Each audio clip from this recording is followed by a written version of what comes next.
At my grandfather's memorial dinner, my sister stood up in the middle of dessert and asked, loudly, how I ended up with a lakeside cottage. She didn't smile when she said it. She looked straight at me like I was on trial. He wouldn't have done that unless you pushed him, she added, and before I could even respond, my mother chimed in with, just admit what you did. My jaw locked, but instead of arguing, I reached into my purse, connected my phone to the TV behind the buffet table, and said very calmly, let's revisit his birthday. I saw Vanessa lean toward Mom and hiss, sharp and panicked, turn it off. Now. My name is Alina, I'm 36. The day the will was read, we were sitting in a conference room that felt too small for grief. It was at the office of my grandfather's lawyer, Daniel Whitmore, neutral walls, a long wooden table, a box of tissues placed in the center like someone had staged the sadness ahead of time. I remember folding my hands in my lap because I didn't know where else to put them. My sister, Vanessa, sat across from me with her legs crossed tightly, phone face down on the table like she was restraining herself from checking it. My mother, Lydia, kept dabbing at her eyes, even when she wasn't actively crying. Daniel Whitmore's voice was steady, measured. He went through the formal language first, personal effects, small financial distributions, donations. It was procedural, almost boring in its rhythm. I wasn't listening for anything in particular. I wasn't waiting for something big. I assumed whatever Grandpa had would be divided in a way that felt standard. Then Daniel cleared his throat slightly before reading the clause about the lakeside cottage. He said the property, in its entirety, was to be transferred solely to me. I actually thought I'd misheard him. There was this strange half-second where I waited for him to continue, to say it would be shared, or held in trust, or sold and split. But he didn't. He moved on to the next line. The room changed temperature. That's the only way I can describe it. The air shifted. Vanessa's posture went from relaxed to rigid so fast it was almost audible. My mother's tissues stilled in her hand. I felt heat crawl up my neck. Not excitement, not even happiness, just exposure, like a spotlight had been turned on me without warning. I remember saying something small and automatic like, I didn't know, because I hadn't asked for it. We'd never had some dramatic conversation about inheritance. I had spent time there, yes. I helped with repairs. I stayed over on weekends sometimes after my dad died. But that was life. That was just being there. Vanessa didn't say anything at first. That was almost worse. She stared at Daniel Whitmore like there had been a clerical error. Then she looked at me, and the expression wasn't grief anymore. It was calculation, confusion turning into something sharper. My mother was the first to speak, but not directly to me. She asked the lawyer if that was recent. Her voice had that polite edge, the kind you use when you're questioning someone professionally, but you're actually questioning them personally. Daniel confirmed the will had been updated the year before. That detail landed heavily, a year before. No one accused me outright in that room, not yet, but something unspoken settled over the table. I could feel it building, the narrative forming in real time. Why her? How did that happen? What changed? By the time we stood up to leave, Vanessa's silence had hardened. She hugged me stiffly in the hallway, and the hug felt like a performance. My mother avoided my eyes. The cottage hadn't even transferred yet, and somehow I already felt like I'd taken something. That was the moment it started, not with yelling, not with a fight, but with a look. A shift. A quiet decision in their heads about who I must have been behind closed doors. And I walked out of that office knowing the paperwork was finished, but something else had just begun. It didn't explode right away. At first, it was subtle. A text from Vanessa the next morning asking if I had anything to say. Another that night about how surprising Grandpa's decision was. The tone wasn't openly hostile yet, just probing, suspicious. By the end of the first week, the restraint was gone. My phone started lighting up daily. Long paragraphs about fairness, about how families don't divide assets like that unless someone interferes. Voicemails that began calmly and ended strained, like she'd been pacing while recording them. My mother joined in not long after, not yelling, but lecturing. Extended speeches about what the right thing would be, about how lonely older people can be influenced. The word manipulated started appearing regularly.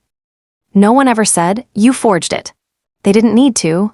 The implication sat underneath every message. You pushed him, you pressured him, you took advantage of grief after Dad died. You were there too much. It wasn't just occasional outbursts. It was daily, sometimes multiple times a day. If I didn't respond, the messages escalated. If I did respond, they picked apart my tone. If I stayed neutral, that was suspicious. If I sounded hurt, that was defensive. I started screening calls, then they accused me of hiding. At work, I'm used to high-stakes environments. I'm a respiratory therapist. I monitor ventilators, adjust oxygen levels, manage airways. I'm trained to stay steady when someone else can't breathe. It's a job that requires precision and calm under pressure. But I began carrying this other pressure into the hospital with me.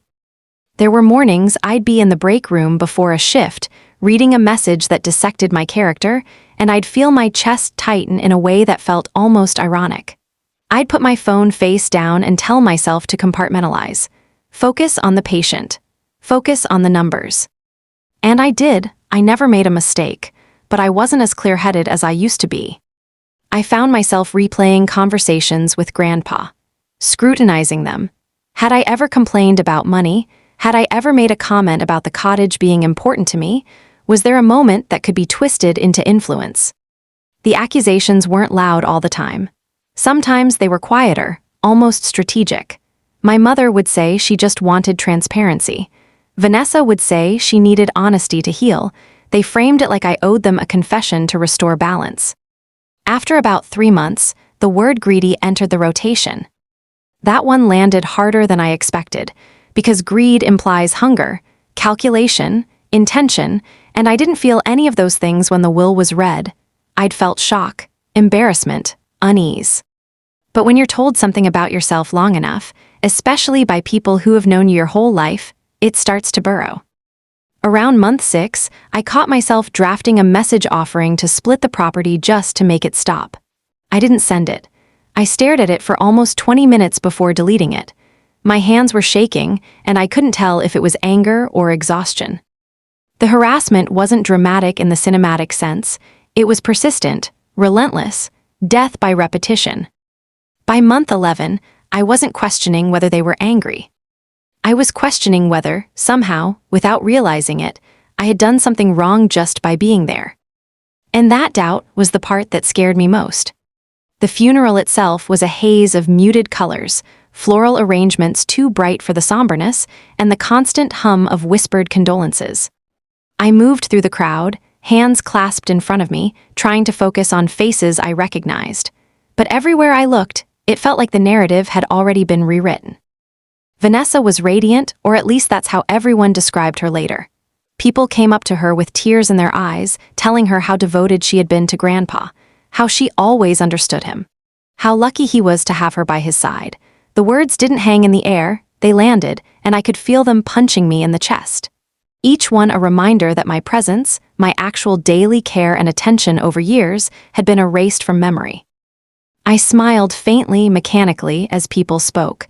I wanted to correct them. I wanted to say, I was there every weekend. I patched the roof. I sat with him for hours when he couldn't sleep. But the words got caught somewhere between my throat and my teeth. Who was I to argue against the crowd's constructed version of devotion? My mother hovered near Vanessa, nodding, wiping tears, reinforcing the story without even trying. There was a sense that acknowledging me would complicate the narrative they had already chosen to believe, and neither of them wanted that. I drifted toward the side of the church where Aunt Evelyn always seemed to find a quiet corner. She was older, hands slightly trembling as she held her purse close, and she looked at me with a softness that cut through the tension. "Elena," she said, leaning in, voice barely above a whisper. I know who was really there for him. Her words were simple, but they carried weight. For a moment, I didn't breathe. No one else had said it. No one else had acknowledged the countless evenings I had spent driving the winding roads to the cottage, or the dinners I had shared with Grandpa when no one else bothered. Aunt Evelyn had seen it. She had always seen it. I nodded, unable to respond immediately. My throat felt tight, my eyes burning from holding back the tears that wanted to leak out. Around us, the world continued in the distorted rhythm of mourning, where only the approved story mattered. People murmured about Vanessa's devotion, shaking their heads at how thoughtful she had been, and I felt invisible, like a shadow being crowded out of memory. Even the small gestures of acknowledgement, the handshakes, the pats on the back, were all for Vanessa. I walked through them quietly, feeling each one press down on me like the invisible weight of a story being told without my consent.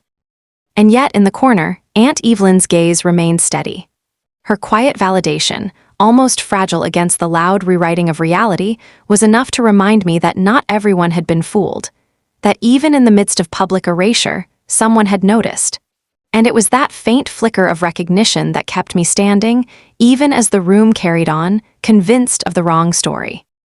A few weeks after the funeral, my mother cornered me one evening at her kitchen table, the air thick with the smell of old coffee and faintly burnt toast. Her hands gripped the edge like she was bracing herself for a storm. "Elena," she said, voice low but insistent, "you need to do the right thing. Split the cottage with Vanessa. It's only fair." I looked at her across the table, calm on the outside but my stomach twisting. I knew what fair meant to them. It didn't mean honoring Grandpa's decision. It meant making everyone else comfortable. It meant letting go of the place that had been my refuge, my connection to my father, my grandfather, everything I had spent years protecting. "I can't," I said finally, keeping my voice steady even as it quivered inside. "I promised Grandpa I'd protect it. That's not something I can just hand over." She leaned in, eyes narrowing slightly, the corners of her mouth tightening. "Elena, he's gone. We all loved him and you can't just—" "I know we all loved him," I interrupted, "but I was there. I was there for him when he couldn't see anyone else. I fixed the leaks in the roof, I made sure his groceries got delivered, I stayed when he couldn't sleep. That cottage isn't just a building. It's memories. It's Dad, and Grandpa trusted me with it." There was silence. A heavy, weighted silence where neither of us moved. My mother's lips pressed together, her eyes flicking down to the table as if she were considering how to respond. I could feel the stakes solidifying in that moment, not abstract, not theoretical. This was about what was mine to protect versus what others felt entitled to take. "I'm not asking you to punish anyone," she finally said, quieter now, almost a whisper. I don't want a family divided." "And giving in now," I said, my voice rising slightly despite my effort to remain calm, "would divide it anyway, because the division wouldn't be fair. It wouldn't honor him. It would only reward greed disguised as fairness. I promised Grandpa I'd protect it. I can't break that promise, not for anyone." She didn't respond immediately. Instead, she sat back, crossing her arms, the tension in her shoulders palpable. There was a long pause where I could almost hear the clock ticking, each second pressing the reality of my refusal into the room. This wasn't a debate anymore. It was a boundary being drawn, clear and immovable, despite the social pressure or the familial guilt waiting to be unleashed. At that moment, I realized that the cottage wasn't just a property. It was the first concrete line I could draw in a year of emotional attacks, a promise made tangible. If I gave it up now, everything Grandpa had trusted me with would crumble. And I wasn't willing to risk that, no matter how much my mother or sister insisted. The air remained still, heavy with unspoken tension, until finally my mother let out a soft, almost defeated sigh. She didn't say anything further. She didn't leave either. But I knew, just as clearly as I knew the cottage's floors would creak under my own feet someday, that the stakes had become concrete. This wasn't hypothetical.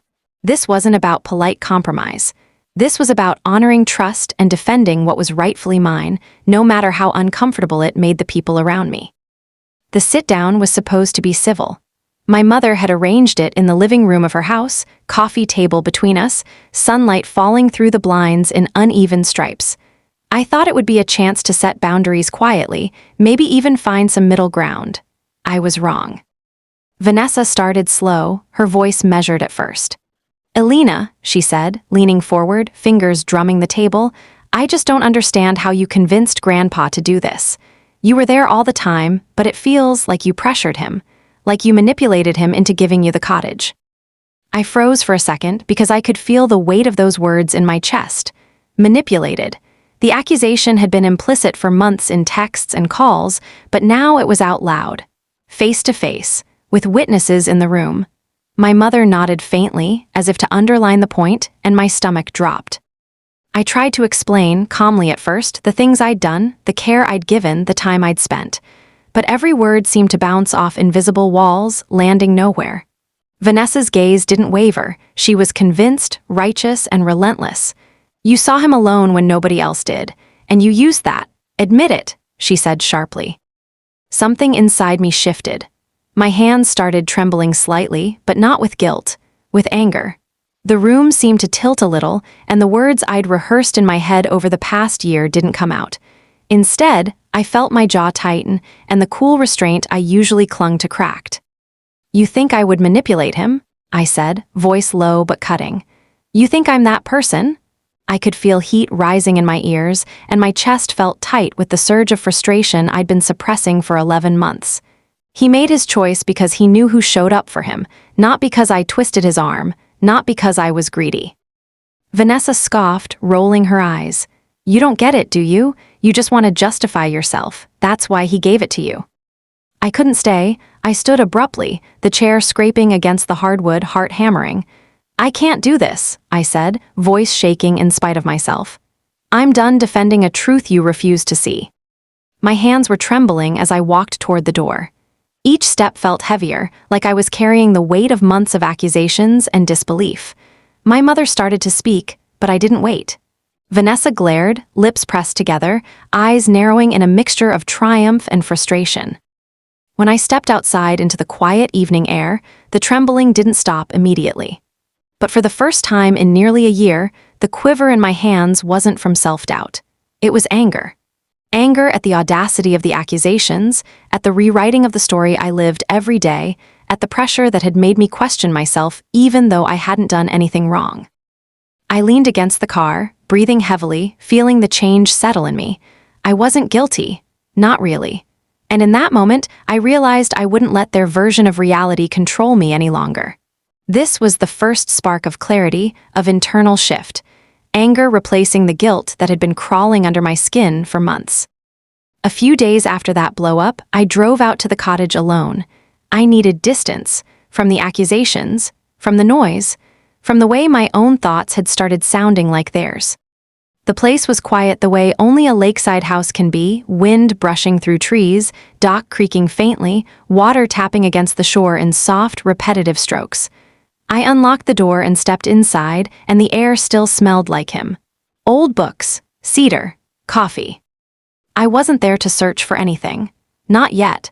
I just needed to stand in a space where no one was rewriting history. Later that afternoon, Aunt Evelyn called. Her voice was gentler than usual, but there was something underneath it, hesitation, like she was deciding whether to cross a line. She asked if I was at the cottage. I said yes. There was a pause. Then she said, almost casually, that about a year before he passed, Grandpa had installed security cameras around the property. Dee told people it was because there had been folks wandering too close to the shoreline. She gave a soft, skeptical hum after repeating that explanation. I frowned. Cameras. He'd never mentioned that to me. He was particular about that desk of his toward the end, she added carefully. Didn't like anyone opening certain drawers. The shift in her tone wasn't dramatic. It wasn't accusatory. It was suggestive. I asked her what she meant. Another pause. "I'm just saying," she said, lowering her voice slightly, "if there's something you need to understand about his decisions, you might want to look where he kept his papers." My chest tightened, not with fear, with something sharper. Suspicion, not of him, of the gap between what everyone was claiming and what he had actually known. We ended the call, and I stood there in the quiet living room, staring toward his study down the short hallway. The door was half open. The desk still exactly where he'd left it, papers neatly stacked, lamp angled just so.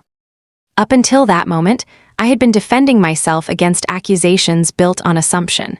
But now there was a possibility, small, flickering, that there was more to the story than I'd been told. I walked into the study slowly, almost aware of my own heartbeat. The desk drawers opened normally at first, pens, envelopes, neatly filed documents, nothing unusual. But when I reached the bottom right drawer, it resisted slightly before sliding open. And for the first time since the will reading, I felt something shift again, not anger this time. Anticipation. I froze when I saw it. Tucked in the back of the bottom drawer, partially hidden beneath a stack of faded envelopes, was a single, thick envelope, sealed in cream-colored paper, addressed to me in Grandpa's unmistakable, looping handwriting. I picked it up with trembling hands, almost afraid to break the seal, as though opening it might shatter some fragile line between memory and reality. I slit the envelope carefully and unfolded the letter inside. Grandpa's handwriting was meticulous, slow, each word deliberate. The first few sentences were familiar, reassurance that he trusted me, that he valued the time I spent with him. But then the letter shifted. He explained why he had changed his will. He had overheard Vanessa during his 79th birthday dinner, a casual, offhand comment that had cut deeper than any accusation she could have directed at me. She had been speaking to someone else, laughing in a way that made my stomach churn, and said she wished he would just hurry up and pass so we can finally sell that place. Grandpa had captured it, not through memory, not through someone's retelling. Through the security cameras Aunt Evelyn had hinted at. He had recorded it himself, silent and unobtrusive, because he trusted what he saw over what he heard secondhand. And in the letter, he explained that moment had crystallized for him exactly who valued the cottage, and who valued him merely as a means to an end. He had rewritten the will the following week. I sank into the chair, the letter trembling slightly in my hands, and suddenly the weight of the past 11 months of accusations pressed differently. Everything shifted. This wasn't about me having manipulated him. It wasn't about greed, about selfishness, about a cold calculation. It was about honesty, about who showed up when it mattered, about who loved him for him, not for what he left behind. I read the letter again, savoring every sentence, feeling the recalibration of emotions ripple through me. The anger that had been simmering after the sit-down now mingled with relief, but also something quieter, validation. The proof, tangible in his words, meant the accusations had been not just unfair, but unfounded. For the first time, I could see my own memory in sharp contrast to the narrative my mother and Vanessa had tried to enforce. The truth was written here, in ink and paper, in the voice of the person who had mattered most. My loyalty, my presence, my care, it was all recognized, not by them, but by him. And in that moment, holding the letter, I understood that the stakes weren't just about a cottage anymore. They were about honoring trust, about carrying forward a legacy of clarity and devotion. Everything I had felt, every pang of doubt and accusation, suddenly had a frame, a context that made sense. And beneath the swirling emotions of relief and lingering rage, I realized I wasn't just validated, I was prepared. Prepared for what would come next. A week after discovering Grandpa's letter, I came home from a long shift at the hospital to find the front door of the cottage slightly ajar. My heart lurched immediately, a mix of adrenaline and dread hitting me like a wave. Something was wrong. I pushed the door open carefully, calling out softly, but no one responded. The living room looked untouched at first glance, but when I approached the study, my stomach sank. The bottom right drawer of the desk, the one where I had found Grandpa's letter, was wide open. The envelope was gone. Vanessa, it had to be her. My chest tightened as the pieces fell together.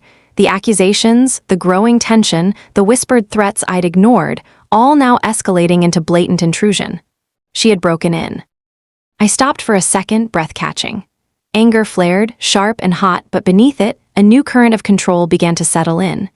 I reached for my laptop, already open on the corner of the desk.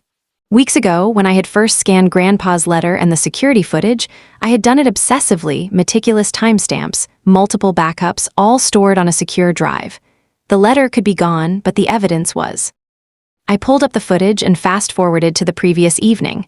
There she was, climbing the dock in the pale light of dusk, moving stealthily across the porch, checking the door.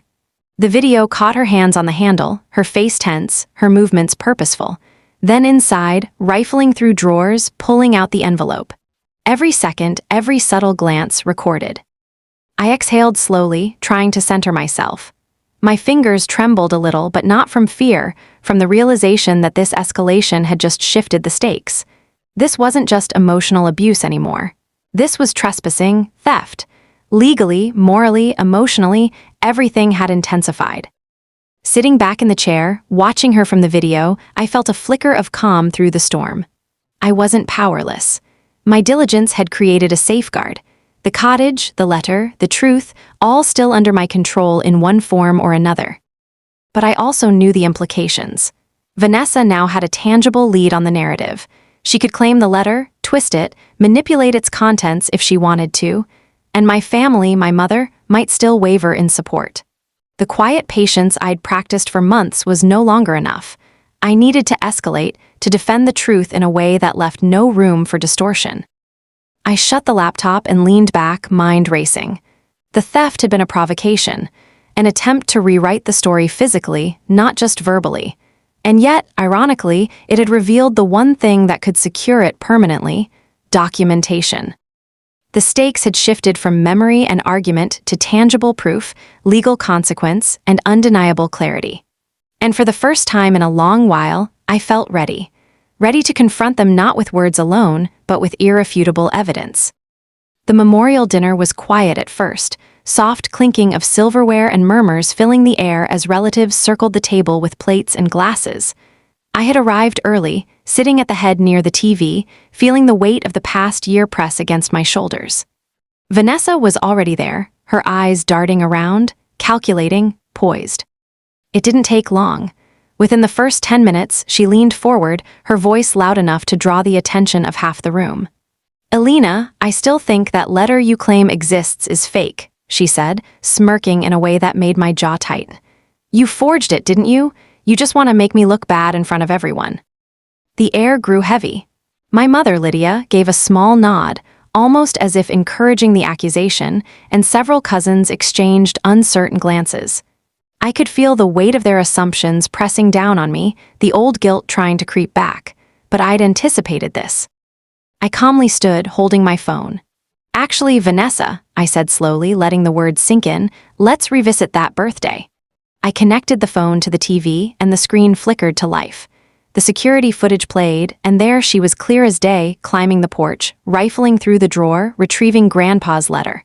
Her voice, unmistakable, filled the room. "I just want him to hurry up and pass so we can finally sell that place." For a moment, there was stunned silence. Vanessa's face drained of color, lips parting, eyes wide. She tried to speak, to claim it was fabricated, but the evidence was undeniable. Every movement, every word, perfectly documented. Mark, her fiancé, who had been standing stiffly behind her, didn't argue. He didn't defend her. He just turned sharply and walked out of the room, the click of the door echoing in the sudden hush. I could see my mother frozen in place, her mouth opening and closing like she was trying to form words, but nothing came out. She had defended Vanessa for months, had called me greedy, manipulative, selfish, and now the truth stared her in the face, unalterable.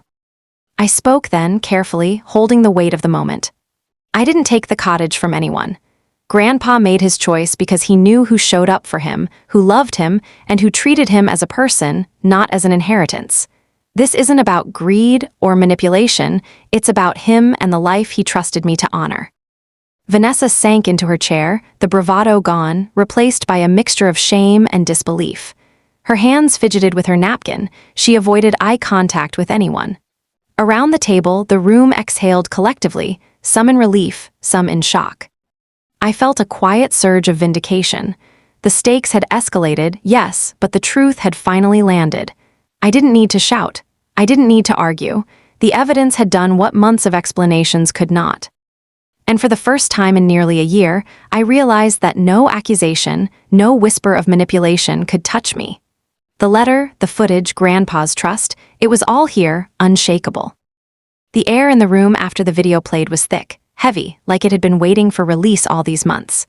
For several long seconds, no one moved. Then one by one, relatives began approaching me, murmuring apologies under their breath. "I shouldn't have doubted you," one whispered, barely meeting my eyes. Another said, "We never knew the whole story. I'm sorry for accusing you." Each apology felt like a small weight lifting off my shoulders, though it didn't erase the year of verbal assaults. Vanessa, sitting rigidly, finally tried to speak. "Elena, this was clearly staged. You wanted to embarrass me," she said, her voice cracking slightly despite her effort to sound composed. I looked at her, and the memory of that birthday, the stolen letter, the months of texts and voicemails all surged in me. I spoke slowly, deliberately, letting the words land. "You will always be my sister, Vanessa, I said, my voice steady but firm, but you will never set foot on that property again. Not for holidays, not for photos, not for anything. That cottage is not a negotiation, and I will protect the boundaries Grandpa entrusted me to maintain. The room went quiet again. Even my mother, Lydia, who had spent nearly a year amplifying Vanessa's accusations, shifted. Her shoulders slumped, her eyes glistening with something raw and unspoken. After a pause, she whispered, "Elena, I guess I resented how much time you spent with him. I projected my own frustration onto you. I'm sorry." Her apology was hesitant but sincere, and it landed with an undeniable gravity. Vanessa's attempts to twist the narrative dissolved in the wake of that declaration. She slumped lower in her chair, defeated, her earlier bravado evaporated. Her fiancé, Mark, remained absent, a quiet void that only emphasized her isolation. The power in the room had shifted completely. For the first time, I felt the full weight of emotional dominance settle over the situation.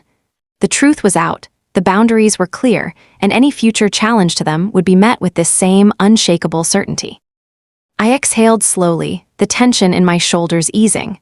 I had not only defended the cottage, I had defended the memory, the trust, and the promise I made to Grandpa and my father.